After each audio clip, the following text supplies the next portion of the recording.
Super Bowl is set, and it will be a shootout between the young QB and a seasoned veteran. The Kobe tour continues, but are Kobe and Pau together again? And the NBA All-Stars are voted in with some surprising omissions.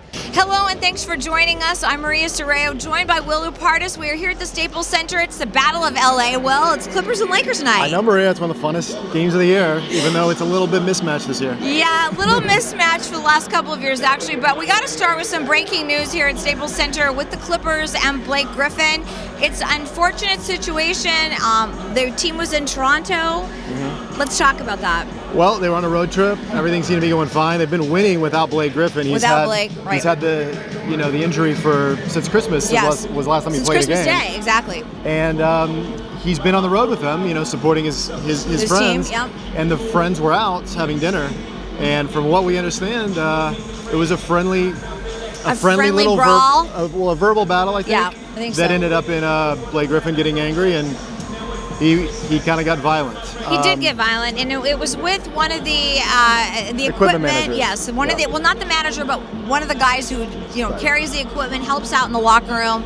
And Blake Griffin got very physical with him. He hit him a few times in the face. Blake broke his hand, and for a basketball player, you don't do that. And so, as Doc Rivers said, everybody's trying to deal with this, but that was really it was not the right move. It was a crazy mistake, because it's something that you hear about athletes doing sometime when they're off the field or off the court. Right. Violence, but it's important to remember this gentleman is a guy we've seen in the locker room for years. 3, 4, 5 years. Yes, exactly. And it's pretty apparent that Blake, DeAndre Jordan, right, and this gentleman Matthias, they're all very good friends. Right. So I don't know how much anger it came from, rather than kind of maybe too much comfortability where you feel like you can because Blake's a very large guy. He is, and you know what? We've known Blake for a long time. He's a very nice guy, and I'm not saying that makes up for it or anything, but it's one of those things where things get out of hand, and you have to remember that you're a grown-up. Yeah, exactly. Exactly. I think it's a very unusual kind of mistake because they are friends,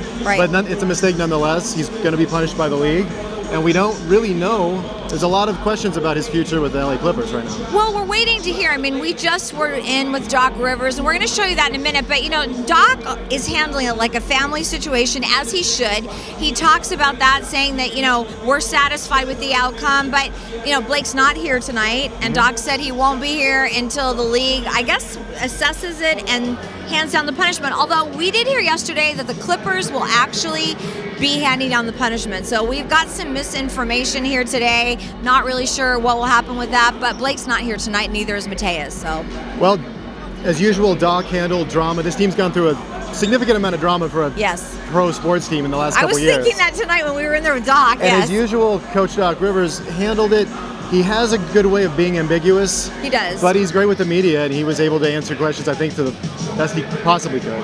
Right. And should we take a look at what he had to say? I think that's a good idea. Oh, I don't know if it's, it is what it is. So, Jim, you just deal with it and just keep moving forward. I think our whole group is a believer in that. Obviously what happened, none of us wanted to happen. And in my opinion, there are all good people involved, and this happened.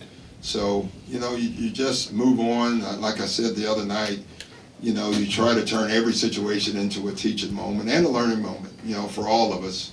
And you just kind of move on and just keep going. That's all we can do, Can't get anything back, so you just have to keep moving forward.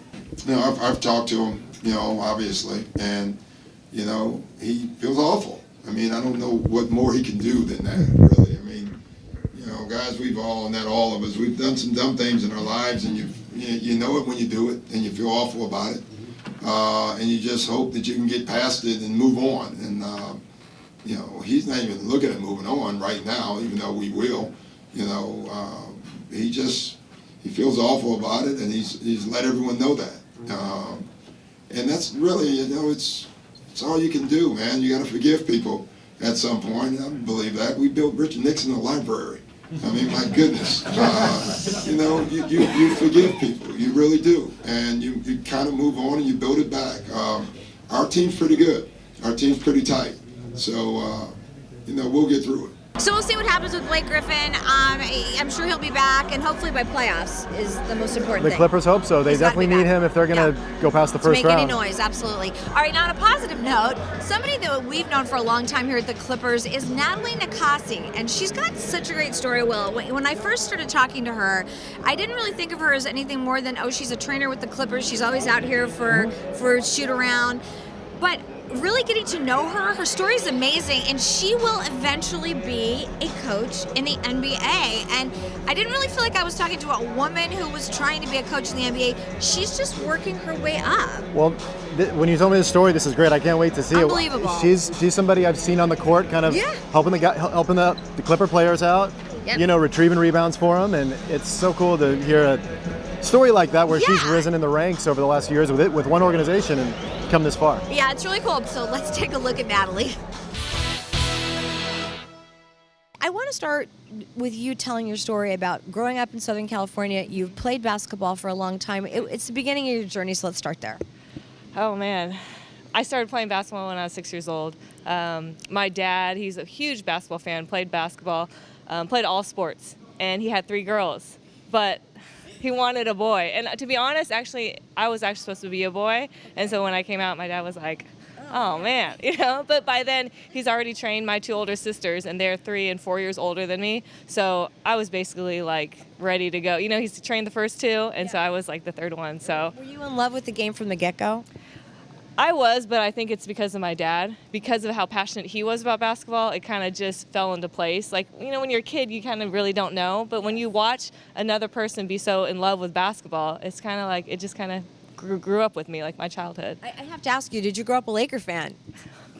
You're the first person to ask me that in this building.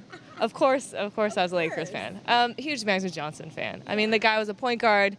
He made his teammates better in a fun way, and that's exactly what I wanted to do. Just because he makes people smile, he makes his team win, and it was just all fun. So that was a huge. I was a Lakers fan until I started working for the Clippers. Completely I had to throw away all my Lakers stuff. I did. I committed to it, 100%. It was, but you know, the fact that I get to work for an NBA team and the Clippers, so it was great. After UCLA, tell us about your journey. I know you went to Japan and you started coaching there, and you started watching and observing a lot. Talk about that. I started watching an NBA coach by the name of Bob Hill. He let me, you know, walk into his practices and just observe at the beginning, and then eventually I became his assistant, just, you know, being so, you know, on it and like determined to like be his assistant. But he had the type of practices that I've never seen before. It was just the flow of it, the effectiveness. The same thing here with Doc. The drills just move, like boom, boom, boom. Like there's no wasted time. Like Doc does such a good job of putting everything that we need to work on into what we need to work on in practice. And then the same thing when I was with Bob. It was just the effectiveness of the drills, what he said, not over talking, not over killing the guys. Because I think a lot of times in college, we practice for 3 hours. And there was nothing wrong with my coach. But at the same time, 3 hours is a long time to ask for anybody in anything, you know. And so demanding on their bodies and the mental preparation for 3 hours, I think that's a lot. So we had practice maybe an hour and 15 max. So much more effective time period then. Exactly. That's pretty much in all of together. It's an effective time period, yeah. What is Japanese basketball like? Sorry, I had to laugh. It's different because, you know, in Japanese basketball, everyone's a similar height except the Americans. Okay. And so all the Japanese guys are great shooters, great ball handlers, you know, similar to, I guess, my style. But, you know, what was so funny was the level of respect there is amazing, because just from when you're a child, you have to respect authority. You have to respect the teachers. And one player even told me, because he was they're all very respectful, sure. But a coach would like slap his hand with a stick if he would like miss a shot or something. So, because he would always shoot and say, "I'm sorry, coach, I'm sorry." I'm like, whoa. I'm like, why are you saying you're sorry? You know, I'm like, that kind of goes with your mind mentally. Like every time you shoot, you have to apologize for a shot. I said, don't ever say you're sorry to me. You know, your confidence should be high at all times. And if you miss, you miss. It's not a problem. You don't have to say you're sorry to me. But he said he was trained that way. Wow. And so that to me was the confidence of the Japanese players wasn't as high, just because they're so obedient with their with their coach, which I thought was amazing, but also hurt them at the same time. Well, that's interesting because that's a cultural thing more than a basketball thing. Huge cultural thing. Your journey progresses and you start working in the NBA. And again, I know you're watching and you thought if I go into the video room and start doing that, maybe I can get my foot in the door. Tell us about that. Yeah, that was exactly my direction, because I read on, with Eric Spoelstra, his journey, and it just inspired me. Like, if he could do it that way, I could do it that way, And so I was lucky. I was fortunate to be able to get the job here as an intern, and Vinny, gave me the thumbs up when Vinny was here. I heard that he saw you taking notes, and then he grabbed your notepad. He scared me. I came for 2 weeks straight. This was during the summer, and I was watching, Blake work out, Chris work out, and I was taking notes on the drills because the drills were great. They're amazing.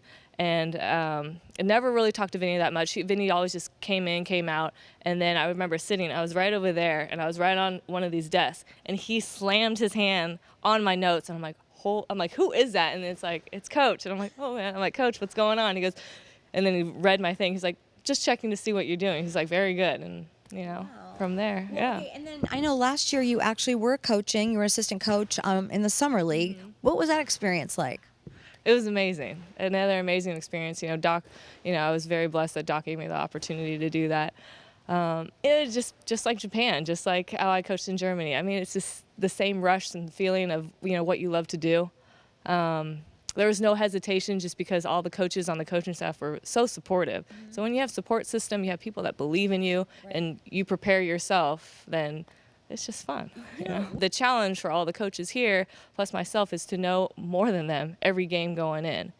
Because you want them to be prepared at the best level, especially if we're trying to go for a championship. We have to be on it every single game. So it seems like because you've had time with them too, the trust level is much different from player to coach. Right. Yeah. It grew. The first year, I made sure to stay quiet because I didn't know what was really going on, so I had nothing to say. So I stayed quiet my first years, and then as the trust level developed, just being here every day for the guys. That's the main thing, is they want to know and they want to trust that you're going to be here for them and you're just here to help them. And then it just started growing and growing, because now the fact that I understand what's kind of going on and I get to help prepare with opponents, I get to actually say things that could help them win games. Tell us, for people that don't know, what it's like to be the video person watching the video. It's exhausting, number one. Exactly.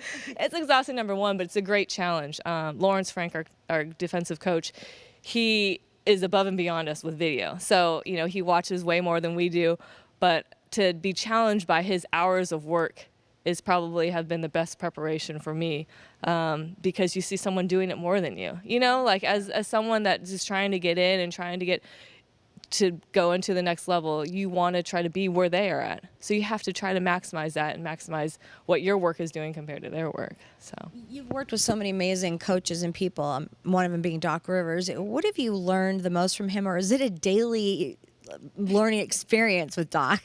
Still learning. He comes up with new things.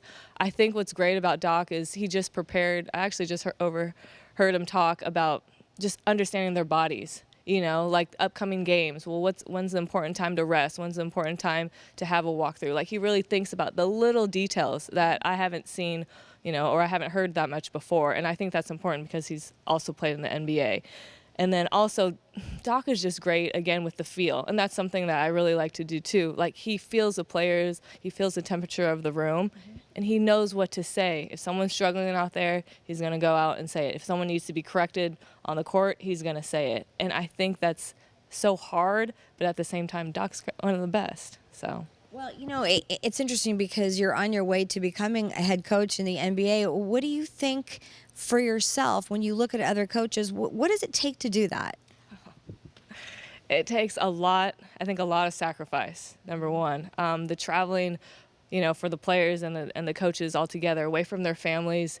I see their families, just as much as they do. And it's just amazing the amount of sacrifice that they have to do. Sacrifice is probably the huge thing, and then again, just dedicating your life to this sport, five months out of the 12 months. I mean, it's amazing. But when you watch them and see that it's their passion, it's where they belong, and I think that's where I belong too. Very good. Now, as you know, Will, Kobe doesn't play every night, but he's pretty much here every night, either in Staples or on the road, because it is the Kobe Bryant farewell tour, you know. Yeah, I mean, everybody wants to see him play, but Everybody does. If he can't play in the game, at least he can come and be seen by all these Exactly. loyal fans. And, you know, we always like to talk to him after the game because now we're able to sort of delve into some areas of his career, because that's what we're talking about, because it's such a young team and they are struggling. So the other night we were talking to Kobe about who was the best passer that you ever played with, and without even taking a breath, guess who he said? Not Shaquille O'Neal. It was not Shaq. Take another shot. I bet it was Pau Gasol, because he is one of the best passing big men ever. It was Pau Gasol. So here's what Kobe had to say about Pau. Pau Gasol, man, it's not even close. What made him so good at that? Makes him. I mean, his vision, his timing, his ability to pass the ball left hand, right hand. You know, his size, because he could look over top of the defense. And, I mean, he's such a willing passer. Now, Pau was in the house last night, so of course I had to ask him. We've missed Pau so much, by the way. He's just Good guy. class act, so much fun to talk to. So we had to ask Pau about his thoughts about Kobe and what that dynamic was like when they were actually playing together. So let's take a listen. You know, when I first came, everything clicked. It felt like I was kind of the missing piece of the puzzle, and I was just thrilled to have the opportunity to be with that team and all the players and the coaching staff. So everything clicked, and the triangle obviously is a system that is based on passing and spacing. So it fit really well for my skill set. So it was great. You know, interesting, one of the things that Pau brought up last night, he was really kind of upset that he is not going to be in the All-Star game. You know, Pau's always been such a great player, and he didn't kind of dismiss it. He's like, I'm disappointed. I wanted to be there. But, Will, there are so many guys that are not going to be there this year, and it's kind of shocking. It happens every year. I mean, there's so much talent in the NBA, and they only have so many slots. But I know. I agree with Pau. I mean, the Bulls are in the place they are because I was playing. Exactly. Joakim Noah honestly isn't playing not like he there used to. either. Derrick Yeah. Rose isn't. Pau's 35, I think, and he's having one of the best years he's having ever a great had. year. Well, Derrick Rose will be there, but Dirk is not going to be there. And Dame Lillard from the Portland Trailblazers, great numbers. Dwight Howard won't be there. All these guys were. Tim Duncan's not going to be there. These guys DeAndre that Jordan were has an argument to be in there. And yeah. he's not there either. And neither is Blake, which I'm kind of surprised, to tell you the truth, that Blake's not going to be there, but he wouldn't be able to play anyway. So Yeah, he needs he needs the to rest. probably just chill He out needs for the a rest little while, bit. actually. And Tim Duncan, how can Tim Duncan not be there? Did somebody make a mistake? I mean, what is that? Well, Kobe's in it, so we got one guy. We do. We got one older guy in the And Chris All-Star Paul. game Well, who Chris Paul's deserves not it. really old, I guess, so that's true. Yeah, Kobe will be there for sure. He's so excited, I have to Chris tell isn't you. old, you're right. Every time Kobe talks about going to the All-Star game for the last time, it's like you kind of get that little lump in your throat, like, oh my God, that's right. He's not going to be here anymore, I you know? mean, you know, I'm secretly hoping he puts up like 40 points in the All-Star game. I don't think 40 points is going to happen. But Okay. you never know. He did 81 once, An All-Star right? game's an anomaly. Nobody plays defense. Oh, that's true. Yeah, it's That's possible. true. It's possible. Byron, okay, Byron. I should have bet you before I told you the secret. See? Yeah. Oh my gosh. All right, enough basketball. When we come back, we are actually going to be talking some NFL football. That's right, back in LA, and we've got some news that came out today, so we'll be right back. It's hard to believe, but it is Super Bowl Sunday very soon. Well, here we are. I know. Football season goes by so fast. It does. Doesn't it? Well, there's one game a week, so I know. we're just waiting It's 6 days a week. weeks. I know, Yeah. right? For that one game. Well, we know now it's going to be the Broncos and the Panthers in the Super Bowl right here in California. It'll be in South San Francisco this year, in San Jose area. So that's going to be exciting. Cool. Really two interesting storylines, though, because you've got Peyton Manning, who presumably will be his last game ever playing in the NFL. And you've got Cam, who is the young gun. And the Panthers and the Broncos defense is both really, really strong. Here's the thing: do you root for that last game for the gunslinger, or is it more realistic to say, I think that the Panthers are better? I think the Panthers are better. They are. But it's a Super Bowl. And what anything always can happens happen. in Super Bowls? The most unlikely Anything. thing. Exactly. Yeah, anything can happen. Anything can and happen. I don't know who I'm rooting for, like who I want to I win. know it's Because it's the young guy who's clearly talented. Cam Right. Newton's the future of the NFL. Right. And it's it's the battle of the quarterbacks. Peyton Manning's one of the greatest of all time, if not the greatest, right? And so it's going to be interesting because, you know, they always say that defense wins championships, and we've got two really good defenses playing in the Super Bowl game. So I think it might be really low scoring. I think so too. And like I said, I don't know who to root for, but I feel like if I had to make a pick, Okay, so make a pick. I'm going to pick Denver. Wow. 10-7. 10? That's a really good score. Yeah. But Carolina's been on a 10-7. scoring frenzy like all season. Okay, So it's kind of crazy. But I'll just be I'll be the opposite end of the spectrum, okay? And I'm going to take the Panthers. I'm going to say 13-6. Okay? Okay. I think they're going to hold them. Thinking they're going to hold Peyton Manning. yeah, I mean, that's not too opposite. Yeah, I mean, close. it's defense. It's defense, right? Defense wins championships. I think it does. It's going to be fun. I mean, I think the championship games are always almost more exciting sometimes than the Super Bowl. But like you said, they have the jitters. You don't know what's going to happen. Super Bowl is not like a normal game, not even a playoff game. No, the halftime show is like almost 3 hours. So they're tired. They come back out. They're like, oh, we have to play a whole second half of the game. I mean, they're going to be listening to Coldplay at halftime, so everybody's going to get kind of somber. And they're probably going to cry in the locker room. See? Like the output's not going to be as good in the second half, for sure. So many football players will tell me they hate the fact that halftime show is that long. I'm sure. Because it's too long. Because you just kind of want to disruptive. take a nap after 20 minutes. Do you know that they actually practice that? They go into the locker room this next week and they sit there for 45 minutes. They should. Because they're not used to that. Will, we've got football back in LA now. The last show we were talking about who will it be, Rams, Raiders, Chargers. We know who it's going to be now for sure. Yeah, the LA Rams are back. The LA Rams are back. Very exciting. The original LA team. Exactly. So that's very cool. But today we found out some information. So, okay, the Chargers have 1 year to come to LA, or they will be given $100 million by the NFL to stay in San Diego, either build a new stadium or renovate Qualcomm. The Raiders have been given the same deal. If the Chargers don't want to come to Los Angeles, the Raiders will have the next opportunity to come, or they can stay in Oakland and put their $100 million. They're just $100 million, It's not quite enough. It's not enough for a stadium. The Rams are selling out like crazy in Los Angeles. I guarantee you, the Chargers will not do as well in Los Angeles. The Rams are the team here. We have Raider fans built in. There are no Charger fans in Los Angeles. I'm just saying I can't that disagree for with me that. to you. But Spanos, I think, had the opportunity to at least have his name in the hat, which is going to pressure the city of San Diego to build a stadium. Now, whether that happens or not, nobody really knows. We won't know for probably a year's time. Almost a year. We won't know. I feel bad for the fans that get left behind, whether it be Raider fans, Charger fans. The Rams are ours, so I don't really feel too bad about that. But it just seems like what's going to happen to all those Charger fans in San Diego? That team has been there for many years. Well, they can always drive 2 hours. They could, but you know what? People in San Diego don't like to leave San Diego County line. They don't like to come. Well, they got to shell out for that stadium. Well, I think they should. And you know what? I will not be surprised at this point. I know we've been talking to reporters about this. I think they will try to stay in San Diego. I really do. I think they will try as long as the stadium's there, yeah. But, that will mean that the LA Raiders will come back. And I wish that would just materialize more quickly because that would be great. I feel like the Raiders are sort of the team in limbo right now, but we just don't know what's going to happen. All we know is the Rams are coming back. They will play in the Coliseum this year, and you can buy tickets now. How crazy is that? I think it's really cool. It's really cool. There's NFL football for sure happening next summer. So, Maria. Yes. You went to a Dodger event recently, right? Can you believe that pitchers and catchers are reporting in 2 weeks, Will? It's the NBA All-Star game. This is the area time I feel like we're in. Yes. Baseball's starting? Baseball is almost, they're almost ready to go to Arizona, and they have a big fan fest every year at Dodger Stadium. So I caught up with some of the guys to find out their thoughts on a new manager and what they've been doing in the off season. Very interesting. Let's take a listen. Yeah, it was just kind of a get-to-know-you meeting. I think Dave has a lot of people to meet, so for him to take the time and come to Dallas and spend a couple hours just kind of hanging out and talking with me and then talking with Ellen, just kind of getting to know the family, that says a lot about him, and I was appreciative of it. That's cool.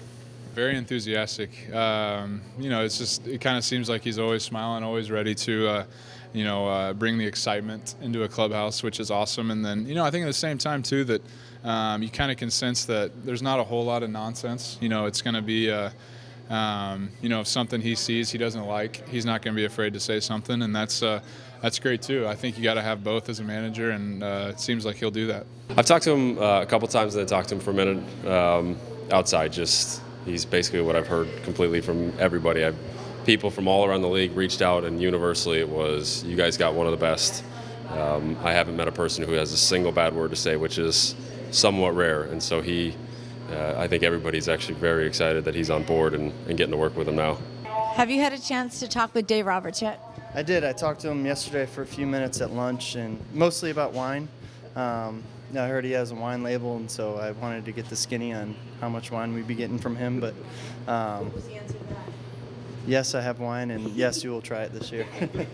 So you have a new manager this year, and Dave Roberts. Have you had a chance to talk with Dave? Yeah, we've talked a few times on the phone, and he was here last week, and I got a chance to meet him in person. And I mean, seems like a great guy, awesome guy, good baseball person, and really excited. He talked to me. He said that he's really excited about my versatility because he loves using everybody. He loves double switching, so I'm just really excited. What have you been doing in your off season? Night walking. Hey, wait.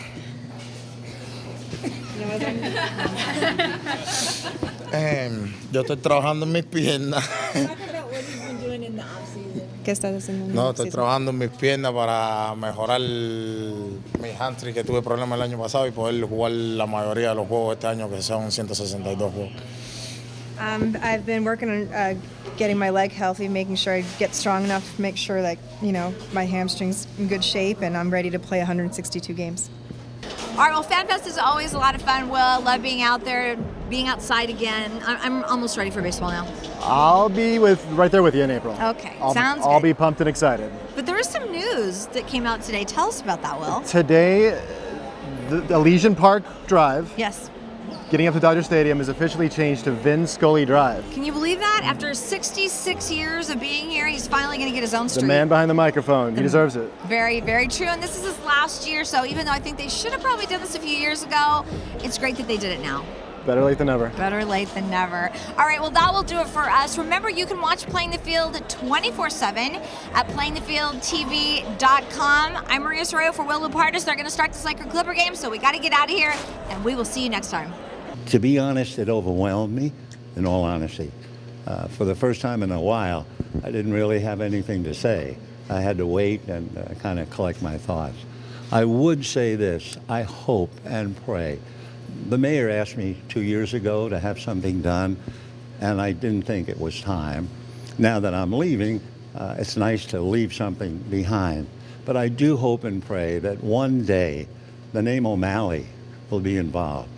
And for me, and that's what I had told the mayor the first time, I didn't have anything to do. I just came here and blabbered away. But someday I pray that his name will be attached somewhere on this campus. I know the last game is here, the last home game, and then there's a weekend series in San Francisco. And as a little kid who was born and raised in the streets of New York, who grew up literally and figuratively in the Polo Grounds and was a rabid Giants fan, and I confess that, it's good for the soul, I think I would love to finish in a game between the Dodgers and the Giants. So, God willing, it'll work out. We'll see. The best laid plans of mice and men usually go up in smoke, but we'll try. Vinny, how's your off season been? How are you feeling? I feel wonderful. Thank God for that. I had the surgery October the 8th, and I'm just fine. I'm as fine as I've been for 112 years, So, but yeah, I really am fine, and I'm looking forward to the year, very much so. Yeah.